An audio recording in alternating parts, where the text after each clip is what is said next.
Hello बच्चों। तो बच्चों आज जो है हम एक एफटी पेपर डिस्कस करने वाले हैं।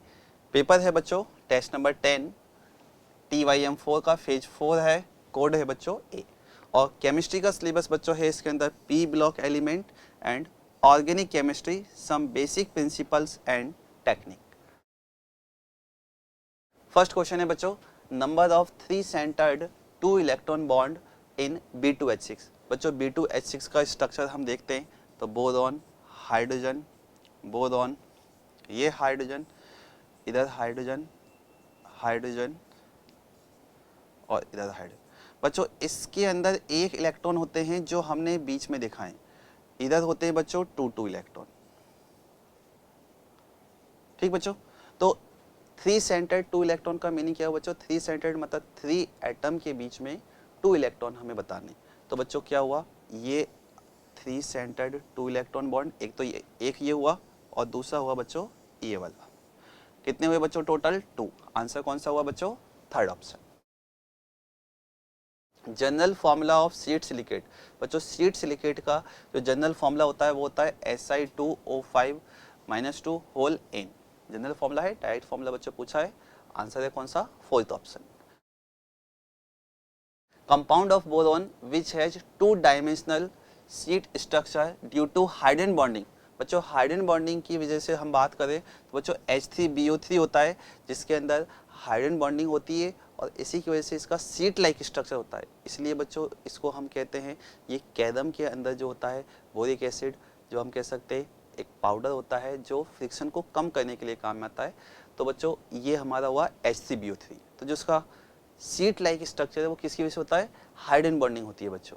ठीक है, आंसर कौन सा हुआ बच्चों? Second. Which of the following does not show catenation. बच्चों कार्बन ग्रुप के जो है एलिमेंट है जो ऊपर से नीचे आते हैं बच्चों कैटिनेशन प्रॉपर्टी कम होती है और लास्ट में जाके तो बच्चों जो एलिमेंट है Pb वो दिखाता भी नहीं है। तो आंसर कौन सा हुआ बच्चों? Fourth option. बोरेक्स बच्चों डायरेक्ट फॉर्मूला पूछा है। फॉर्मूला होता है बच्चों Na2B4O7.10H2O। आंसर हुआ बच्चों कौन सा? थर्ड। बोरेक्स का फॉर्मूला पूछा है। क्वेश्चन है due to inert pair effect TL tellurium so oxidation state. तो बच्चों टेलुरियम जो है TL ये बोरॉन ग्रुप का जो है बच्चों एलिमेंट है और लास्ट एलिमेंट आता है। ठीक है बच्चों, कहाँ पर है ये? Last element. और इसके अंदर ऑक्सीडेशन स्टेट चलती है बच्चों +1 और +3। तो बच्चों जो इनर्ट पेयर इफेक्ट है उसकी वजह से हम क्या कहते हैं, जो ऑक्सीडेशन नंबर है वो बच्चों 2 से कम हो जाती है और इसके अंदर बच्चों आंसर आता है टेलुरियम के लिए बच्चों ये स्टेट होती है बच्चों +1। तो आंसर हुआ बच्चों कौन सा? First. Which among the following has highest Lewis acidity. तो बच्चों जो 4 ऑप्शन दिए हैं इनको अगर मैं थोड़ा सा अच्छे से दिखाऊं, ये VF3, इसके बाद है बच्चों BCl3, BR3 और ये हुआ बच्चों BI3। इन चारों में बच्चों हम कंपेयर करें तो बच्चों फर्स्ट वाले के अंदर जो बैक बॉन्डिंग है, बैक बॉन्डिंग सबसे ज़्यादा होने वाली है क्योंकि बोरॉन पे बच्चों क्या होता है? Vacant orbital. बोरॉन पे क्या है? Vacant orbital. हम निकाल भी सकते हैं बोरॉन के हाइब्रिडेशन से। हाइब्रिडेशन आएगा बच्चों बोरॉन का क्या? बोरॉन का हाइब्रिडेशन है sp2। तो इसके अंदर एक p ऑर्बिटल क्या हो गया बच्चों? वैकेंट है, खाली है। ठीक है, तो उस वैकेंट ऑर्बिटल में जो फ्लोरीन है, फ्लोरीन के बच्चों जो लॉन पेयर होंगे वो क्या होंगे?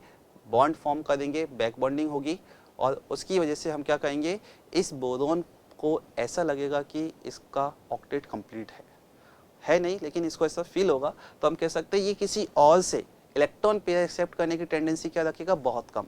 लेकिन BI3 के अंदर बच्चों जो आयोडीन है, ये आयोडीन बच्चों इसको लॉन पेयर वैकेंट ऑर्बिटल में बच्चों इजीली नहीं दे पाएगा क्योंकि इधर इलेक्ट्रॉन आएंगे बच्चों कहाँ से? 5p से। किसमें? 2p में। 2p और 5p का बच्चों जो एनर्जी डिफरेंस है बहुत ज़्यादा होता है। तो वहाँ पर हम बात करें इसके अंदर बैक बॉन्डिंग सबसे कम, तो इस बोरॉन को क्या फील होगा कि मेरे पास तो इलेक्ट्रॉन है ही नहीं। तो ये किसी और से इलेक्ट्रॉन पेयर एक्सेप्ट करने की टेंडेंसी क्या रखेगा बच्चों? ज़्यादा। और ये अगर ज़्यादा है तो इसकी लुईस एसिडिक स्ट्रेंथ क्या हो गई? मैक्सिमम हो गई। आंसर हुआ बच्चों क्या? Fourth BI3। रीजन किससे दिया बच्चों? बैक बॉन्डिंग से। तो हम शॉर्ट में लिख सकते हैं बच्चों क्या हुआ, यहाँ पर बैक बॉन्डिंग बच्चों क्या है, मैक्सिमम, और इसके अंदर बच्चों क्या हो गया, back bonding minimum. Back bonding minimum है, इसलिए इलेक्ट्रॉन पेयर एक्सेप्ट करने की टेंडेंसी बच्चों ज्यादा है। आंसर कौन सा हो चुका है, फोर्थ ऑप्शन। क्वेश्चन है वाटर गैस। बच्चों वाटर गैस डायरेक्ट फॉर्मूला हम कहते हैं क्या होता है बच्चों, ये CO प्लस H2। आंसर हुआ बच्चों कौन सा, third. CO is a neutral oxide. बच्चों बिल्कुल करेक्ट स्टेटमेंट है, CO न्यूट्रल होता है कार्बन का ऑक्साइड। CO2 जो होता है बच्चों वो एसिडिक होता है। Dehydration of formic acid form CO as a product. बच्चों अगर हम बात करें जो फॉर्मिक एसिड है, फॉर्मिक एसिड होता है बच्चों HCOH। अगर मैं इसका डिहाइड्रेशन करता मतलब इसमें से मैं H2 को बाहर निकाल दूं, मतलब 2 हाइड्रोजन 1 ऑक्सीजन, तो क्या मिलेगा बच्चों हमें, CO हमें मिला। मतलब हम क्या कह सकते हैं कि फर्स्ट और सेकंड स्टेटमेंट दोनों करेक्ट है। अब आगे देखते हैं बच्चों, both assertion reason are true and reason is the correct explanation. बच्चों ऐसा हम नहीं कह सकते क्योंकि डिहाइड्रेशन से आ रहा है लेकिन न्यूट्रल है, ये हम नहीं कह सकते। तो हम क्या कहेंगे, both are true but the reason is not correct explanation. Answer गया बच्चों कौन सा, second. Out of given carbocation most stable. बच्चों मोस्ट स्टेबल कार्बोकैटाइन देखें तो फर्स्ट वाले को चेक करें बच्चों, ये जो कार्बन पर पॉजिटिव चार्ज है बच्चों, इस कार्बन का हाइब्रिडेशन हम देखें तो इस कार्बन का हाइब्रिडेशन बच्चों क्या हो रहा है, हम अच्छे से देखें तो ये sp बन रहा है। क्या हुआ बच्चों, sp। कैसे, CH2 डबल बॉन्ड C, ये H, इस पर प्लस चार्ज, तो हम क्या कहेंगे, सिग्मा बॉन्ड कितने हुए 2, लॉन पेयर कोई भी नहीं है, क्या हो गया sp, और उस पर बच्चों क्या है, पॉजिटिव चार्ज। तो बच्चों हाईली अनस्टेबल, क्योंकि sp कार्बन जो है बच्चों क्या होता है, इलेक्ट्रॉनिटी इसकी ज़्यादा होती है। ठीक है, नेक्स्ट हम देखें थर्ड, तो बच्चों इसमें कोई भी रेजोनेंस जैसा केस नहीं है, लेकिन हाँ अल्फा हाइड्रोजन हम देख सकते हैं। अल्फा हाइड्रोजन बच्चों कितने हैं, 3। इस केस में अल्फा हाइड्रोजन बच्चों कितने हो गए, 6। तो बच्चों इन दोनों के अंदर हमें क्या दिखाई दिया, जो स्टेबल हुआ वो कौन सा, थर्ड। फोर्थ तो वैसे ही नहीं होगा बच्चों, हाइपर कॉन्जुगेशन भी नहीं है। ठीक है, आंसर कौन सा होगा बच्चों, third option. Arrange the following free radicals in order of stability. बच्चों फ्री रेडिकल की स्टेबिलिटी हमें देखनी है और ये सिमिलर चलती है बच्चों किसके जैसे, जैसे कार्बोकैटाइन होता है। तो बच्चों इसके अंदर हम बात करें, जो फर्स्ट है हमारे पास ये बेंजाइलिक हुआ, इस पर बेंजाइलिक के आगे बच्चों एक CH3 और लगाए। फर्स्ट और फोर्थ में रेजोनेंस हमें दिख रहा है क्लियरली, इसके अंदर भी क्या है बच्चों, रेजोनेंस है, इसके अंदर भी रेजोनेंस है, लेकिन इसमें हाइपर कॉन्जुगेशन नहीं है। अगर हम बात करें बच्चों यहाँ पर हाइपर कॉन्जुगेशन के लिए अल्फा हाइड्रोजन देखें, इसके रिस्पेक्ट में तो वो नहीं है, लेकिन इसके अंदर अल्फा हाइड्रोजन बच्चों कितने हैं यहाँ पर, 3। तो मोस्ट स्टेबल कौन सा हुआ बच्चों, फोर्थ ऑप्शन। मोस्ट कौन सा हुआ, फोर्थ, और फोर्थ के बाद बच्चों फर्स्ट। तो फोर्थ फर्स्ट बच्चों दो जगह दिखाई दिया। अब चेक करना है सेकंड और थर्ड में। अगेन इन दोनों में अल्फा हाइड्रोजन देखिए बच्चों, अल्फा हाइड्रोजन यहाँ पे कितने दिखाई दिए, 3, इसमें नहीं है। तो कौन सा हुआ, सेकंड वाला ज़्यादा स्टेबल, मतलब सेकंड। तो आंसर कौन सा हुआ बच्चों, थर्ड ऑप्शन। IUPAC नेम हमें देना है बच्चों। फॉर्मूला दिया है HC double bond O C2H5। बच्चों ग्रुप अगर हम आइडेंटिफाई करें, ईस्टर ग्रुप है, और जो इसका एल्काइल होता है उसको हम सबसे पहले लिखते हैं बच्चों, नेम हुआ इसका इथाइल। बच्चों इतने में ही आपको आंसर दिख भी जाता है, क्या है, इथाइल, एक ही जगह आया। बाकी पूरा नेम देखें, ये हो गया इथाइल, और ये एक कार्बन की चेन, तो हम क्या कहेंगे, मीथेन, और ईस्टर है तो मीथेनोएट। नेम क्या होगा, ethyl methanoate. Option number fourth. Answer कौन सा होगा बच्चों, fourth option. Which of the following intermediate undergoes rearrangement usually for the more stability. तो बच्चों जो कार्बोकैटाइन होता है, कार्बोकैटाइन बच्चों ये इंटरमीडिएट ऐसा है जिसके अंदर रीअरेंजमेंट की जो है क्या होती है, प्रॉपर्टी पाई जाती है। रीअरेंज होता है मोर स्टेबल में, बाकी किसी के अंदर नहीं मिलता है। तो आंसर हुआ बच्चों हमारा कौन सा, first option. Least stable resulting structure of formic acid. बच्चों लीस्ट स्टेबल हमें देखनी है, तो बात करें बच्चों फर्स्ट को सभी से कंपेयर करें तो फर्स्ट तो बच्चों हाईएस्ट स्टेबल है। हम रूल चेक करते हैं बच्चों, पहले देखते हैं polar and non polar. Second अगर दोनों ही नॉन पोलर हैं तो हम देखते हैं बच्चों नंबर ऑफ कोवेलेंट बॉन्ड। तो नंबर ऑफ कोवेलेंट बॉन्ड को देखिए बच्चों, तो इसके अंदर तो कोवेलेंट बॉन्ड ज़्यादा हैं, मतलब ये भी नहीं होने वाला, फर्स्ट भी नहीं है, सेकंड नहीं है। ऑप्शन नंबर थर्ड और फोर्थ में दोनों में कोवेलेंट बॉन्ड बच्चों क्या है, सबसे कम। कोवेलेंट बॉन्ड के बाद देखते हैं बच्चों हम ऑक्टेट रूल। ऑक्टेट अगर हम देखें बच्चों तो यहाँ पर ऑक्टेट इसके अंदर भी कंप्लीट नहीं है, इसमें भी कंप्लीट नहीं है। इसके बाद क्या हुआ बच्चों, हम देखते हैं नेगेटिव चार्ज हाई एन पे स्टेबल होता है। वो अगर देखें हम नेगेटिव चार्ज यहाँ पर बच्चों ऑक्सीजन पर है, इसमें है ऑक्सीजन पे प्लस चार्ज, तो ये वाला ज़्यादा स्टेबल है, ये क्या हुआ मोर स्टेबल इन दोनों में।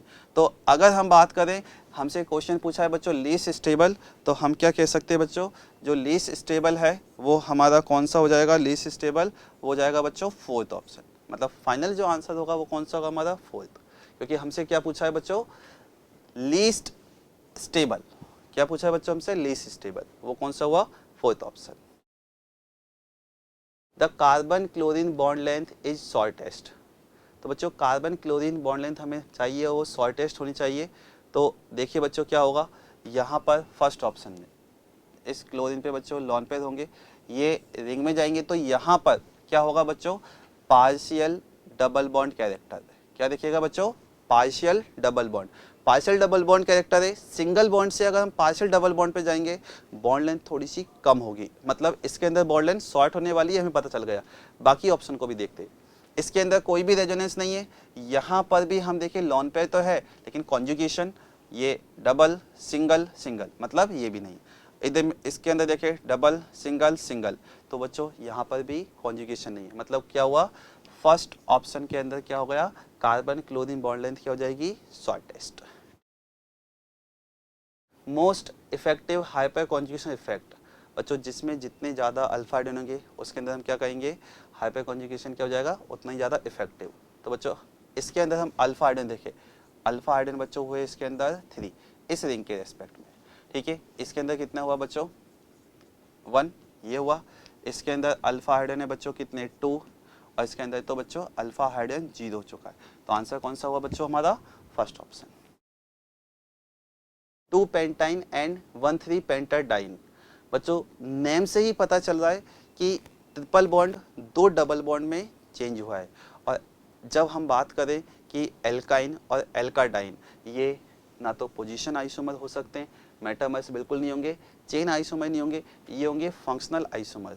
क्योंकि चेन आइसोमर या पोजीशन मेटामर्स इन सब के अंदर फंक्शनल ग्रुप तो सेम होना चाहिए, तब उसके बाद बात की जाएगी। लेकिन फंक्शनल ग्रुप ही चेंज हो गया, इधर ट्रिपल बॉन्ड उधर क्या हो गया डाइन, 2 डबल बॉन्ड हो चुके हैं। तो आंसर कौन सा होगा बच्चों हमारा फंक्शनल आइसोमर्स, ठीक। Number of 1 degree hydrogen atom present in normal butane, बच्चों नॉर्मल ब्यूटेन का स्ट्रक्चर बनाते हैं हम, ये 4 कार्बन, इस पर हाइड्रोजन हमने देखा है, हाइड्रोजन हाइड्रोजन, ये हाइड्रोजन हमने दिखा दिया, ठीक बच्चों। अब हम बात करें 1 डिग्री हाइड्रोजन, तो 1 डिग्री हाइड्रोजन वो होते हैं जो 1 डिग्री कार्बन से कनेक्ट हो। ये हमारा कार्बन 1 डिग्री और ये वाला कार्बन भी 1 डिग्री, ये कौन सा है 2 डिग्री, ये 2 डिग्री। तो बच्चों इस कार्बन पे कितने हाइड्रोजन 3, इस पर भी 3, मतलब ये काउंट होगा, ये काउंट होगा, ये भी इधर, ये तीनों काउंट है। फाइनल आंसर कितना होगा बच्चों 6, option number first. Kjeldahl method for estimation of nitrogen is not applicable to, तो बच्चों हम बात करें जेल्डाल नाइट्रो कंपाउंड पे अप्लाई नहीं होता है। ऑप्शन गया बच्चों कौन सा फोर्थ। ये सब जो है आपका अमाइन है, 1 डिग्री 1 डिग्री ये भी अमाइन, इन सब पे बच्चों अप्लाई होता है, लेकिन नाइट्रो ग्रुप के अंदर जेल्डाल मेथड अप्लाई नहीं होता है, ठीक। Aromatic species in the following, बच्चों एरोमेटिक स्पीसीज के लिए हम क्या कहते हैं मॉलिक्यूल प्लेनर होना चाहिए, जो कॉन्जुगेशन है वो साइक्लिक होना चाहिए और हकल्स रूल को फॉलो करे। तो बच्चों इसके अंदर हम देखें यहाँ पर तो कॉन्जुगेशन है ही नहीं, ये तो होगा ही नहीं। इसके अंदर हम बात करें बच्चों जो इलेक्ट्रॉन है, टोटल इलेक्ट्रॉन को बच्चों अगर मैं काउंट करूँ तो है 8 इलेक्ट्रॉन, और हकल रूल के अकॉर्डिंग हम क्या कहते हैं 4n+2 पाई इलेक्ट्रॉन, मतलब n की वैल्यू अगर मैं 0 लेता हूँ तो 2 पाई इलेक्ट्रॉन होने चाहिए, n की वैल्यू बच्चों 1 अगर हम रखें तो कितना हो जाएगा बच्चों 6 पाई इलेक्ट्रॉन। n की वैल्यू 2 अगर रखें तो बच्चों 10 पाई इलेक्ट्रॉन। तो यहाँ तो बच्चों कितने इलेक्ट्रॉन है 8, मतलब ये भी नहीं होगा। 2 इलेक्ट्रॉन यहाँ पर, 6 इधर, कितने हुए बच्चों 8, ये आंसर नहीं है। थर्ड के अंदर अगेन बच्चों इलेक्ट्रॉन कितने हैं 4 पाई इलेक्ट्रॉन, ये भी नहीं होगा। फर्स्ट वैसे ही नहीं है। फोर्थ को देखते हैं बच्चों, पाई इलेक्ट्रॉन कितने हो गए बच्चों 6। क्या इसमें साइक्लिक कॉन्जुगेशन है वो भी चेक कर लेते हैं बच्चों। Negative single double, double single double और डबल सिंगल नेगेटिव, मतलब कॉन्जुगेशन क्या है साइक्लिक। कंप्लीट मॉलिक्यूल प्लेनर है, कार्बन जितने भी हैं सभी का हाइब्रिडेशन बच्चों sp2 आएगा। तो ऑप्शन कौन सा हुआ बच्चों हमारा fourth. Group having highest minus I effect in the following. तो बच्चों हाईएस्ट माइनस आई इफेक्ट हम बात करें बच्चों, जब हम माइनस आई इफेक्ट का ऑर्डर लिखते हैं इन चारों को देखिए बच्चों, तो क्या होता है NO2 सबसे ज़्यादा होता है, उसके बाद आता है बच्चों, इन चारों को कंपेयर कर दे CN, उसके बाद है फ्लोरीन और लास्ट में आता है बच्चों OH। ठीक है, तो आंसर कौन सा हुआ बच्चों, हाईएस्ट पूछा है, आंसर हुआ first. Hybridisation of carbon in graphite. बच्चों ग्रेफाइट के अंदर हेक्सागोनल रिंग होती है और बेंजीन रिंग हम कह सकते हैं, और यहाँ पर आप बेंजीन रिंग को अगर देखो तो बच्चों इसके अंदर हाइब्रिडेशन जो कहोगे वो हाइब्रिडेशन आएगा बच्चों sp2, क्योंकि 3 सिग्मा बॉन्ड है, लॉन पेयर कोई होता नहीं है। आंसर हुआ बच्चों क्या sp2। यही रिंग बच्चों ज्वाइन होती जाती हैं और हम क्या कहते हैं ग्रेफाइट बन जाता है। तो आंसर कौन सा हुआ बच्चों sp2, ऑप्शन नंबर 4। ठीक है बच्चों, तो हमने पूरा पेपर सॉल्व किया। पेपर बहुत इजी, क्वेश्चन डायरेक्ट पूछे जा रहे हैं। ठीक है, आई होप आपने बहुत अच्छा स्कोर किया होगा। आप इसी तरह से प्रैक्टिस कीजिए। अगले टेस्ट के लिए बच्चों ऑल द बेस्ट।